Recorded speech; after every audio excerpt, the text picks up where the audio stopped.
everybody? Dawn Kendrick here with some good news. The good news is that you're only going to hear good news here. I am a repurposed news reporter, and I am finally doing the stories that have been burning in my heart for so long. They're stories that uplift, encourage, and inspire, and they are real, and they're raw, and they're vulnerable. They're the good stuff stories, and we see it over and over again that through it all, through the middle of our biggest challenges, together we can, together we will. Let's go see the good and be the good. On your market set, let's go.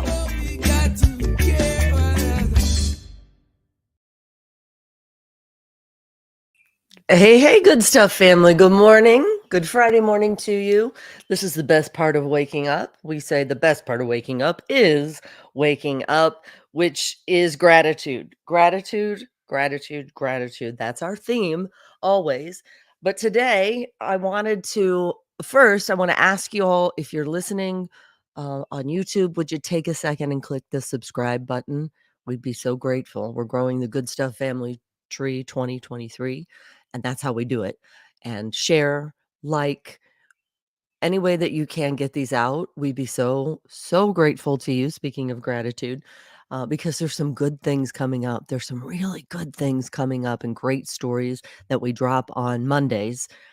And the series we're in right now is called God at Work. So the story will be dropping this Monday about the Widbins, Ron and Sally Widbin.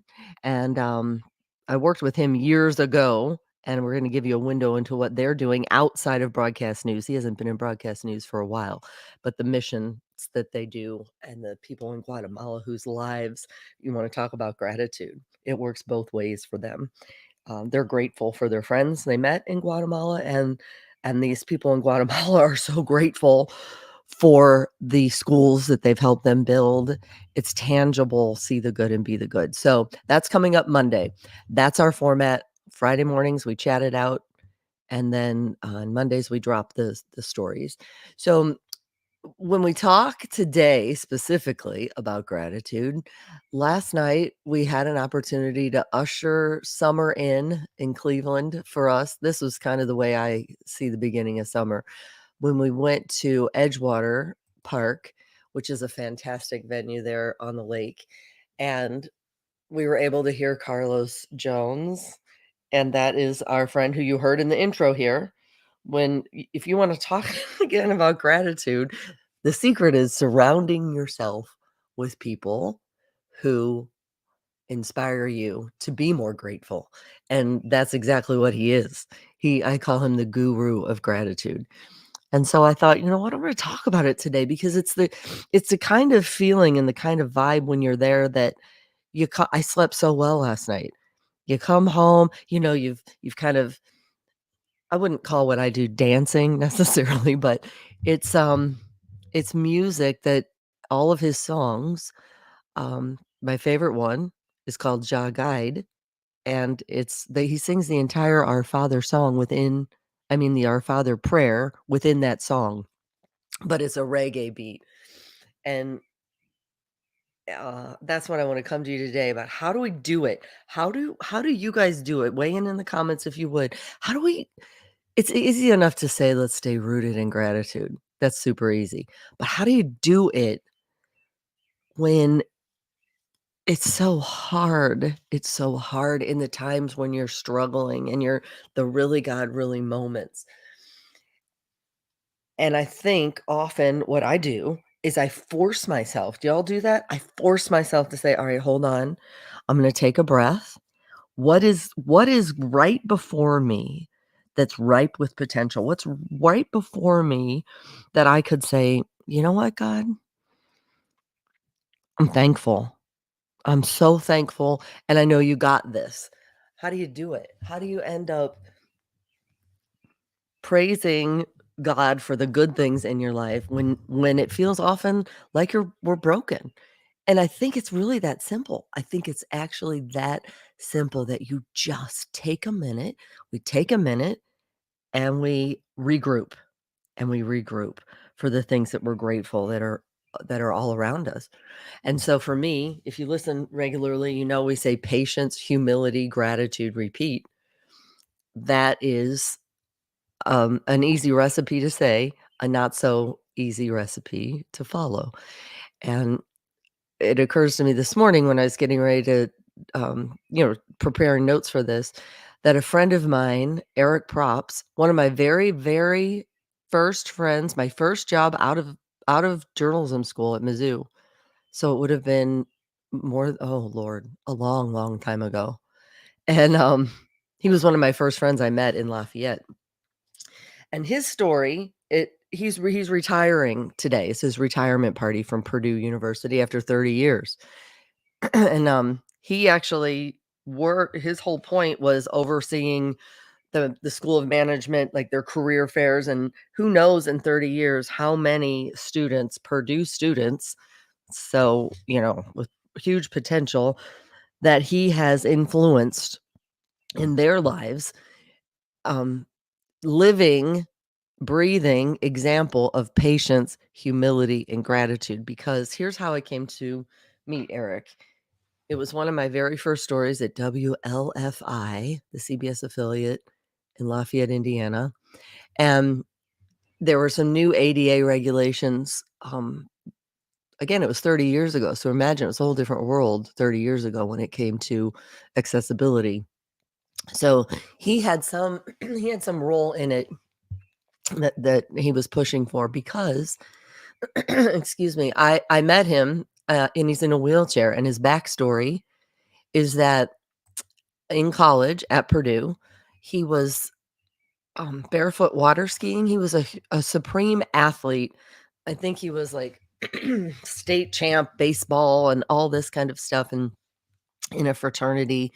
And in a second, um, the end of a summer, they were taking one last lap around the lake where his dad had a lake house, and he was barefoot water skiing, and his toe got stuck in the water just the right way in which it flipped him, and he broke his neck. And he had a wetsuit on, thank goodness, but he ended up paralyzed, and he has semi use of his arms. But what happened was he turned it for good because he realized it was very likely that he wouldn't be here in that blink of an eye. So when I met him, here he is. You don't you don't really think about once you became friends with him. I'm scrolling for this picture. Hang on one second. Because if you're listening podcast mode, you can go to thegoodstufffamily.com, and that's where you'll see these videos. But he was super, super independent, is a inspiration for other people, but doesn't the kind of guy that doesn't want it, he doesn't look for it. He doesn't look for any of that. But what he ends up doing is, here's a picture I'm going to show right here. He and his awesome wife, Katie, adopted these two kids. My 3 A's, if you listen regularly: Alzheimer's, adoption, autism. Those are the stories a majority of those are the categories a majority of my stories fall under. These are the kids he's adopted. This is AJ and Nicholas. Nicholas 15, AJ's 13. Katie, here's his wife. She was in the delivery room when Nicholas was born. 15-year-old Nicholas now. And actually, when we talk about autism, Nicholas is on the spectrum as well, their son. And so they're doing everything that clearly God had for them. And it started with gratitude. Can you imagine? Yeah, some of my listeners and viewers can, and my friends can imagine. Being your water skiing, barefoot skiing 1 second, literally that second, and the next thing you know, your entire life has changed. But look at the good. He's always wearing his sweatshirt. He's always wearing the Purdue sweatshirt. He's representing. So Purdue had in him such a valuable and not just an employee, and that's why they're having this big retirement party for him today. Because of again, he had the opportunity to lead by example. So this is what I'm coming to you today for us to think about this weekend. Do we force ourselves, let's just call it what it is, to stay rooted in gratitude so that we can, I'm talking to myself here, move on to the next best step to do all that God has in store for us. And I would put my friend Eric and his wife Katie and their 2 kids, I would put them out there as an example of what can be done against our own plans, but in the really God really moments in which he works. This whole series that we're doing that drops on Monday is called God at Work, and we see it all the time. So that you can go on to there's the retirement party, it says in honor of Eric Props. He was the associate director for employer engagement at the School of Business at Purdue. And so he had the opportunity again to influence all of these students who've gone on to do good stuff themselves and be examples of God at work in their own lives. And this is how they described him. This is how they described Eric in this in this retirement party. It says Eric Propp started his academic journey at Purdue in 1986, pursuing a degree in management as an undergraduate. And now, more than 3 decades later, he's leaving behind, I would say, a legacy. They said a significant impact as the associate director at the Business Career Services office. So they'll be celebrating him today in Lafayette, Indiana, West Lafayette, Indiana. And I will be celebrating as well from here in Cleveland, which he came to visit actually in Cleveland in 2015. Again, if you're just joining us, so he uses a wheelchair to get around. But when he came here in 2015, he came here to do the hand, what's it called? The hand, those bikes that you roll with your hands. You know what I'm trying to say? Hand bike, I bet it's called. And he did the whole marathon, you guys. And you know what he remembered from Cleveland? He remembered that in May it snowed and that the wind chill was about 30 degrees. Again, let me say that again. I'm going to say that again. That here, this guy who could easily, how many of you have run a marathon? I haven't. I can't raise my hand. And he did 8 or 10 of those from that hand bike that you sit in, and then you use your arms. So imagine what is it that compels someone to be like that? I maintain it's gratitude. It starts with gratitude. In his case, patience through all the therapy, through all the, accessibility things he had to work through and work to get for others. And patience, humility, and gratitude, that's it. To be humble enough to say, "All right, life has changed. This is it, and I'm gonna kick ass doing it," essentially. And, so when he told me that he had done 8 or 10 of these marathons, including the one in Cleveland, it makes me feel like I need to step up a little bit. Like, "Alrighty, maybe I should do a 3-mile walk today and start." Where do you start? Where do we start in picking up in gratitude, and what does it look like? That's what I'm asking all of us going into this weekend and going into the rest of our lives. Eric came from a race in Grand Rapids, Michigan before he did the Cleveland Marathon with his dad. So I'm going to put his picture up again, thegoodstufffamily.com, if you want to see the video stream that we're doing, if you're listening audio only, in podcast mode. And Eric Propson is the person I present to you today, and Carlos Jones as well. There's Carlos. As people who inspire us, and they have their own stories, and they weren't easy ones. There's Eric Props and Katie and his sons, Nicholas and AJ. You can see him there. And in gratitude. And Carlos sang the Ja Guide song last night, which is my favorite. And it felt just spiritual. Hands in the air. It starts when you're trotting up the rough side of the mountain. Hello, how many can relate to that? You gotta keep your faith and trust in the Almighty. He's speaking our language, and he says, "When I wake up in the morning and I see the rising sun, I give thanks to my Creator for the gift of another new day." That's it. That's it. I know you're all going, "Please tell me she's not gonna do the whole song." But that's the gist. He's speaking our language, the guru of gratitude. So I set the tone with that, and I wanted to give you some things that I jotted down as well from this Abide app. If you haven't gotten it, I highly recommend it. It's free. Can't beat free. They were talking about um, if have you ever felt, these are their words, crushed, in despair, abandoned?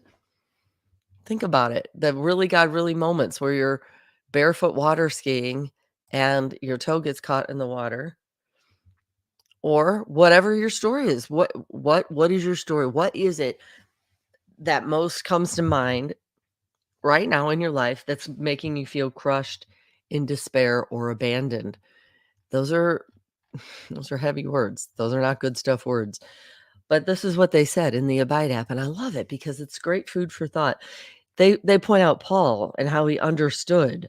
He had shipwrecks, beatings, imprisonment, and they point to 2 Corinthians 4, 8 through 9, and he was writing to believers in Corinth. And he said, "We are afflicted in every way, but not crushed, perplexed, but not driven to despair, persecuted, but not forsaken, struck down, but not destroyed." And Paul said, in very real suffering, he was not crushed. I mean, think about it. If you're not sitting in jail or beaten and persecuted, whatever it is that you have in your life, if it's less than that, the challenge to not be crushed, no, not in despair, not abandoned, not destroyed. And he flipped the script essentially, right, guys? Wouldn't you say? I would say he flipped the script. We can go so far in flipping the script. That's what choosing gratitude's all about. Again, it's not easy. It's a process. It's a practice. Kelly Ann said, by remembering last time we were in that not so great moment and how he worked through it, and it'll be no different this time. Gratitude goes hand in hand with faith. It really does. And we're trying to say that it's not easy. If you're feeling like it's not easy, you're right. You're exactly right. But we have so many examples of good stuff stories and good stuff family members who can tell you that it works. And it's something we have control over. It's in our power to choose gratitude. Jackie in the comments said gratitude is a conscious decision. That's it, right? See, we're speaking the same language.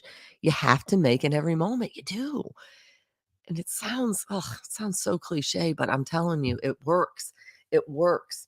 Jan, good morning. Jan Hasselbush saying good morning.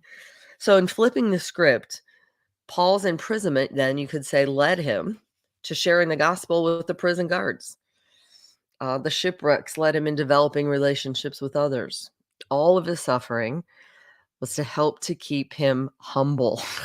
When they said that on the Abide app, I'm like, oh, yeah, humility. So easy to say, easier to live. And when we look at those really God really moments as opportunities to stay humble, where we can stay most raw and genuine, ready for what God has for us. And so hard to say, all right, God, maybe what I'm thinking you have for me isn't your plan. But here I am, grateful for the next best step. Eyes up, rise up. It says, I put in my own notes, I put, oh Lord, at this point, Tyler, the voice behind some of those meditations, I feel like almost his voice is even on my nerves. I wrote this, talk about being candid. And I checked myself even in the moment I wrote, am I feeling angry for Paul because I relate to him? I don't know. But he set the example, I'm not even in the same league with him. I think to myself, he's in prison, he's had beatings, shipwrecks. But can I relate to train myself the way he flipped the script? That's the challenge. Can you do it? Can we flip the script for good? That's the goal, I think. How does sharing the light of the gospel, really believing that God makes all things new, how does that, sharing it, change the way we view our own circumstances? To kind of always put it through that filter. And they said, let God work through our circumstances. Let him work through, like Eric did, that circumstance he could never have scripted, barefoot water skiing, and ending up losing a lot of his mobility. But he flipped the script and look what he did. Look what he's done. Look what he's doing. I mean, these kids have great parents. The students came through Purdue and were educated at a fantastic school of business and management. But for knowing him, who knows how much he's inspired them. And then they go on to relate that inspiration. That's how God weaves. Let God work through our circumstances instead of trying to change them. This is a note I wrote. It says, his glory shines to those around us. Be that person and surround ourselves with those people. So we pull this podcast full circle from where I started, to surround yourself with the people who show us what it means to live in gratitude. But they're real and they're genuine and they're authentic and they're vulnerable, because they're not going to pretend. They're not going to pretend it's easy. It's not. But that's what we do. We share, we uplift and encourage each other and inspire through the journey. So I'm hoping that y'all could check in at noon this Monday, noon Eastern, is when the next profile of people who are asking, really, God, really? And then turn it for good. This story brings us to Ron and Sally Woodbin, who have been missionaries since he bowed out of the world of broadcast news. And he was a dynamo. He was a he still is. He is known for, in his broadcast news days, of being this person who is so beloved in the Columbia market, the Columbia Jeff City market, because of the stories he did. He got into these people, like you really felt like you knew the people, the characters in his stories. And he barely ever scripted it. He was just funny and kind and really profiled people that make you smile, who you really want to know. Sound familiar? That's it. And then he finally bowed out of it and now is in doing fantastic things in Guatemala with his wife. So we're going to talk to them for the story that drops on Monday. Anybody else want to comment in the over in the comments? We'll check those before we head out. But the goal for this weekend and beyond, again, the practice of gratitude, the practice of forcing ourselves, if we have to see what's right before us and to see how God is working through the really God really moments. God at work. He does, and he weaves. And I'm so thankful that you spent this time with us this morning. I hope that y'all have a blessed weekend. And don't forget, if you would, please, to share that story that drops on Monday. Share anything that you feel inspired. We'd be so grateful. That's what we're doing. We're growing this Good Stuff Family Tree 2023. I love you and God bless.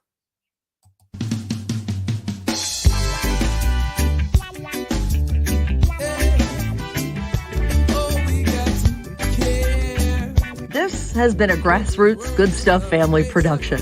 Big love and gratitude to our friend Carlos Jones, who is the talented voice and creator behind this music that sets the tone for these good stuff stories. Huge gratitude and love as well for our social media director. She is Danielle Folk and is consistently going above and beyond. Follow her at Farmhouse Storyteller. And to the producer, My Trevi, the glue that holds together the moving parts of this God-inspired endeavor. TheGoodStuffFamily.com is where you'll find links for all the things we're doing, including how to be a sponsor of a story. So grateful for our faithful sponsors who have already made so much of what we do possible. And of course, big love and gratitude for you, the listeners, helping to grow this Good Stuff Family Tree 2023. Welcome to the family.